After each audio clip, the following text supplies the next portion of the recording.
یہ آج صرف تیسری دفعہ یہاں تشریف لائے ہیں اور میں ان کا بہت شکر گزار ہوں کہ ان کی طبیعت بھی ناساز رہتی ہے لیکن اس کے باوجود یہاں آئے, انہوں نے وقت دیا. اور اس سلسلے میں اپنی کمیٹی کا بھی شکر گزار ہوں کہ انہوں نے بہت کوشش کر کے, مجھے بتایا گیا تھا کہ یوسف صاحب نہیں تشریف لا رہے ہیں لیکن انہوں نے ان کو منا لیا اور یہ یہاں آج بنفس نفیس موجود ہیں. تو میں تمام حضرات کا اور پریس میڈیا کا, NTM کا اور جو اراکین ادبی کمیٹی ہیں ان سب کا شکریہ ادا کرتا ہوں کہ انہوں نے اتنی اچھی آج محفل سجائی ہے. شکریہ.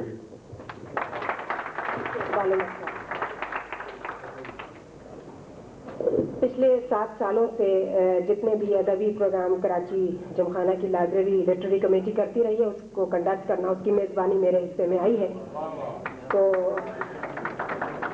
آج میں بھی آپ سے زمرد جعفری صاحب کو مائک دینے سے پہلے, چونکہ وہ مشتاق یوسفی صاحب کا تعارف آپ کے سامنے پیش کریں گی, صرف 2 منٹ آپ کے لینا چاہوں گی چونکہ اب تو کچھ پتہ نہیں ہوتا کس گولی پہ باہر کس کا نام لکھا ہوا ہے اس شہر میں. اصل میں اردو ادب جو ہے وہ معاشرے کا عکاس ہی نہیں ہے بلکہ دنیا کا ہر ادب معاشرے کا عکاس ہوتا ہے. وہ معاشرے کے ساتھ چلتا ہے, اس کے جو رویے ہوتے ہیں معاشرے کے وہ ادب کو متاثر کرتے ہیں. اور جو طنز و مزاح ہے ادب میں وہ ایسے باشعور, دردمند اور حساس انسان کے ذہن کا رد عمل ہے جس کے چاروں طرف بد اعتدالیاں, ناہمواریاں اور کبھی کبھی بہت زیادہ ناانصافیاں, حق تلفیاں اور ظلم اس کو تختہ مشق بناتے ہیں.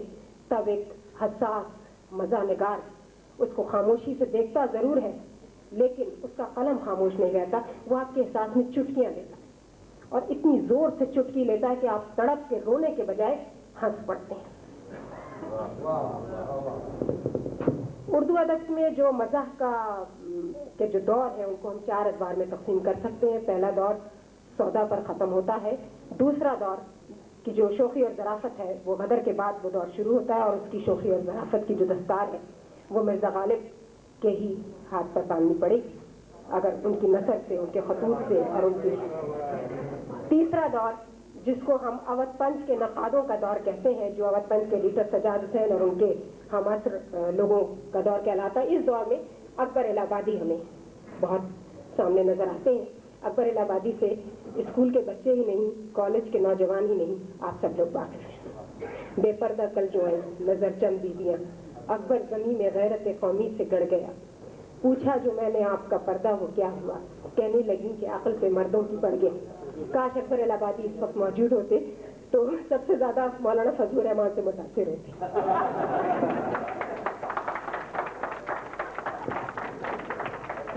ادب میں جو چوتھا دور ہے اور جس میں عصر حاضر بھی شامل ہے, آزادی کے اس طرف کے 50 سال اور اس سے پہلے ہم دیکھتے ہیں مرزا فرحت اللہ بیگ, پطرس بخاری, رشید احمد صدیقی, کنہیا لال کپور اور مولانا ظفر علی خان. یہ ہمیں نظر آتے ہیں. جبکہ ادھر کے 50 سالوں میں ابن انشا, ابراہیم جلیس, شفیق الرحمان, کرنل محمد خان, صدیق سالک, نسیمہ بنت سراج صاحبہ یہاں پیچھے تشریف رکھتی ہیں. اور اس کے بعد کبھی کبھی جس طرح شاعر کو آمد ہوتی ہے شعروں کی, نقادوں کو اور نثر نگاروں کو بھی جملوں کی آمد ہوتی ہے. ایک نقاد ہے ظہیر فتح پوری اور مجھے یقین ہے کہ یہ آمد کا جملہ ہے. انہوں نے یوسفی صاحب کے بارے میں کہا کہ ہم مزاح کے عہد یوسفی میں زندہ ہیں. مجھے یقین ہے کل جب تاریخ لکھی جائے گی, آج کا جو ادب ہے وہ کل کی تاریخ ہے. جو کچھ آج جس ماحول سے, جس رویے سے ہم گزر رہے ہیں وہ کل کی تاریخ بنے گی. اور کل جب تاریخ لکھی جائے گی تو یہ چوتھا دور مجھے یقین ہے یوسفی صاحب کے نام سے موصوف ہوگا. جناب زمرد جعفری صاحب تشریف لائیں اور مشتاق یوسفی صاحب کا تعارف پیش کریں کہ موجود ہیں.